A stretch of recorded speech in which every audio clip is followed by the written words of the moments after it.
and welcome back to Dustin Dialogue. Today I'm joined by author Scotty V. Casper, who's here to talk about his book, The Vietnam War, An American Fiasco.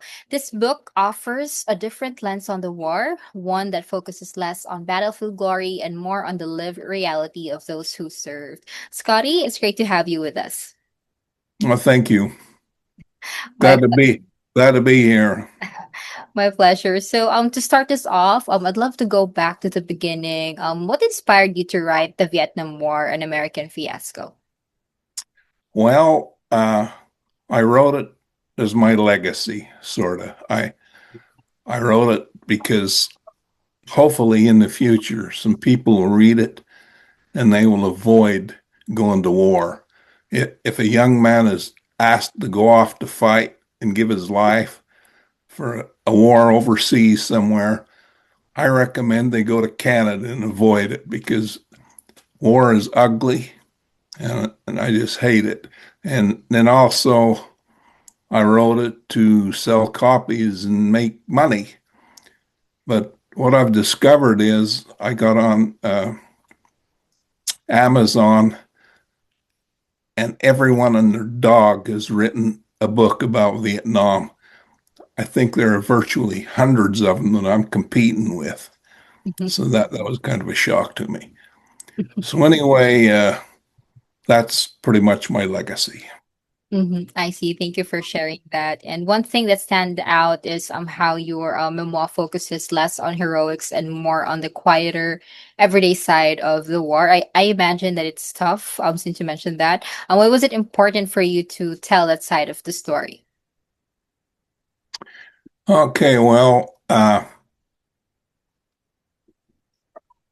want to tell you about a mortar attack I was in. Hmm. Generally speaking, it was boring there and hot and humid, and it was just day to day living. But occasionally we were hit with mortar attacks. Uh, I preface this by telling you just how hot it was. I went across the ocean in an airliner, and when I stepped off the airliner onto the ramp, I got hit with a wave of heat and humidity that almost flattened me. And I thought, I've got a year of this. Just, I was in the best shape of my life then. I was only like 21 years old. And just the effort of getting out of bed and dressing, I'd start sweating. And you just sweat all day, every day. And I lived in Florida for a while. It's pretty bad there, but it can't come close to how hot and humid it is in Vietnam. Well, anyway, this mortar attack, the rockets and mortars started coming in at about 2 o'clock in the morning. And we all jumped out of bed. And we're on the top floor of the barracks and we're running at each other and over each other. And it's just absolute pandemonium and panic. We were taught if we were in a mortar attack to get up, get dressed, put on our flak jacket, put on our helmet, and get our rifle. Nobody did that. We're in our underwear, military issued underwear. So there's a door on each end of the top of the barracks.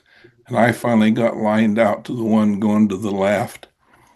And I jumped down a flight of stairs to a landing and then jumped from the landing to the bottom of the steps. So I went down this flight of stairs in two jumps. And then I sprinted through gravel with bare feet. I hid and cowered behind buildings, and these rockets are going off all around me. And you cannot imagine how loud they are and how terrifying. I was by the corner of a building one time, and a rocket hit not too far away in a dirt road, and it threw gravel on a corrugated tin roof, and a piece of gravel slid down the tin roof and landed on my head. And I thought I was dead. I thought it was shrapnel that had ripped through my head, and it was just a pebble. Well, I got to the barrack. I mean, not the barracks, but I got to the bunker, and I'm looking around in the bunker, and one guy had wet his pants. He was so scared. Another one was crying, and I was shaking so bad I couldn't hardly stand from the adrenaline. And if we'd have been hit with a ground attack from the Viet Cong at that point, it'd have been like shooting fish in a barrel. So, anyway, in my defense, I was in several more mortar attacks, and I comported myself braver with the future attacks. But that first one was just absolute terror. It was horrible. So anyway, you want to know just the day to day around instead of the fighting and the blood and the gore. Well, one day in the barracks, a friend came by. I was on the top bunk, and my roommate was underneath me. And this guy had a grenade, and he pulled a pin on it. And I said, "Put the pin back in. Are you crazy?" He said, "Oh, no problem." And he dropped it. And so I come off the bunk straddling my friend's head and neck, and we got disentangled, and we're sprinting down the hall. I was running faster than I've ever run in my life. And they found out we'd been set up that the grenade didn't have any powder in it. So, we had stuff like that going on all the time. And we had these Vietnamese women that came in and shined her boots and made her beds and did her laundry and stuff. And they were just so poor. I had kitchen duty one time.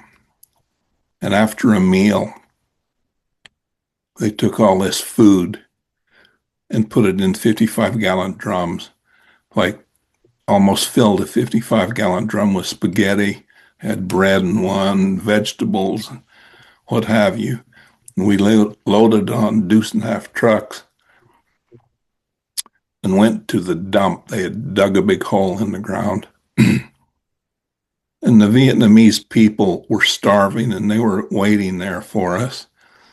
And I asked the sergeant, he said, "Can we just set these 55-gallon drums on the end of the truck here and let them help get the food?" And he said, "No, dump it."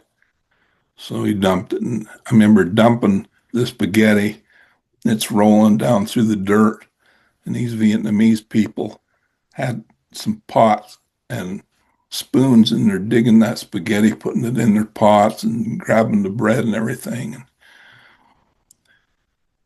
had to put up with that sort of thing. The poverty was just unbelievable there. It's a war situation, and that people were suffering. Mhm. So I guess that's about all I can talk about on that subject.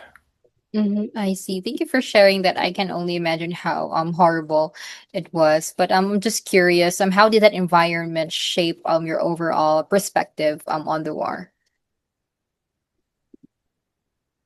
My overall perspective, Yeah. that was ridiculous. Uh, we were there because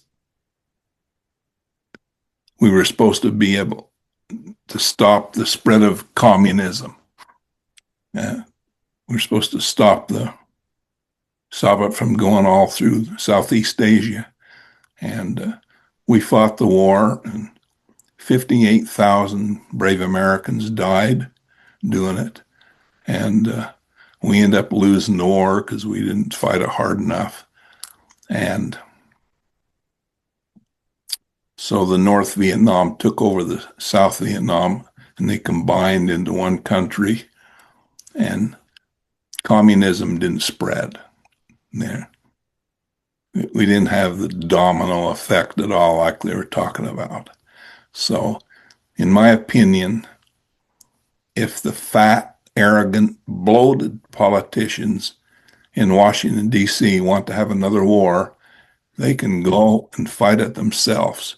They can take their children with them and they can go and fight it. Because if I had it to do over again, I would have gone to Canada. Now, don't get me wrong. If our country was attacked, then I would fight to protect our homeland. But to have to be sent overseas to the stupid wars, nah. Uh, this is kind of off the subject, I guess, but I'll relate this to you. Um, I used to get sent into Saigon on business, and my sergeant would send me in. I was at an Air Force base about 20 miles outside of Saigon. And so I'd check out a 3/4 ton truck from the motor pool and go into Saigon. And I was going in, I had a friend with me, and I'm driving, and all of a sudden the truck lurches, and I looked in the side mirror just time to see a Vietnamese guy flying off on his motorbike into the brush. He'd run into the back of my truck. I didn't stop because the Vietnamese police, we called them white mice because they were in white uniforms. If you got involved in an accident or anything whatsoever with the Vietnamese people, you would be found guilty and thrown in jail. I didn't want to go to jail. So I've often wondered how badly the guy was hurt, if at all, or if he died or whatever. I hope not, but I didn't stop. But when we got into into Saigon, it stunk so bad you can't believe it, from fish and everything. And the men rode around on these motorbikes and Lambrettas wearing aluminum helmets. I don't know why they wore those helmets, but we'd ride around and bounce jelly beans off their helmets to have fun. We didn't have a lot of respect for them. We figured they should be fighting their own war, you know. And, so anyway, I'm not proud of that, but that's what we did. Mhm. One day I was walking down the street in Saigon and I stepped on this huge bug. It was the biggest bug I've ever seen. And a little Vietnamese woman come up and started beating me in the back with her fists. And I had killed her lunch. They ate those things. Oh. Can't imagine. Yeah. One day I was on a bus in Saigon and we're riding along, and the Vietnamese people wore pajamas, and this little Vietnamese woman, they were just tiny little people. She walked up to the front of the bus, and the bus driver swung that arm and opened the door, and she stepped down on the landing there and stuck her leg out and urinated while we're driving down the street. It's the sort of thing you wouldn't see in America or London, you know. All right, I guess I covered all that ground. Hmm. I see. What's next? All right. So yeah, I guess my next question is, how did your time as a draftee change you as a person? Oh, yeah, well, it changed me a great deal. Before I went to Vietnam, I was a college student driving around in my 59 Chevy convertible, chasing girls, doing frivolous things, playing basketball, going to classes. And then I find myself in a jungle in Vietnam and seen a bunch of horrible things. And when I come back, I was cynical, and I remained cynical for years, but eventually I mellowed out, but it changed me. Actually, I guess it made me grow up too. Yeah, wasn't a good thing. Yeah, I think in like tough situation it makes you tough as well. So I'm glad that it ended because I can only imagine how horrible it was. Personally, I think I wouldn't survive it, but you guys are really brave for surviving Yeah. it. The thing about the Vietnam War, we came back from it and we weren't revered. We weren't thought highly of as soldiers. We were called baby killers and all kinds of stuff. And I flew into Oakland when we got back, and I was in a bar one night, and this woman come up and kicked me because and called me a baby killer. So I just got back from Vietnam. I didn't want to be there. I was a draftee, and so I took my uniform off so I wouldn't be abused. And I think the soldiers that were in the Vietnam conflict uh, are more highly regarded nowadays. With time, they Yeah. start looking at us as we're no longer baby killers and stuff. Oh yeah, I'm glad that it did happen because your time there was not good. It wasn't like your choice. You didn't have much of a choice, and I think with time, I agree. They now have respect for you guys, which is you truly deserve. Yeah, well, thank you. Yeah, uh,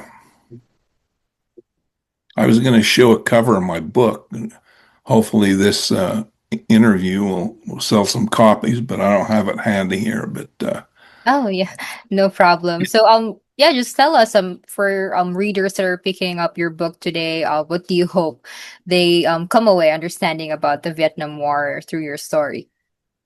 yeah, okay. Uh, Nick read the book and said it was brilliant.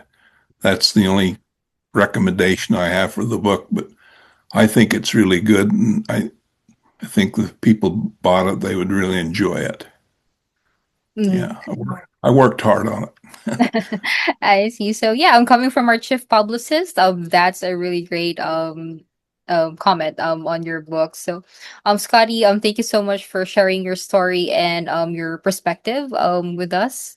I think those stories that you mentioned we can also find it in your book, right? Okay, thank you very much, pretty girl.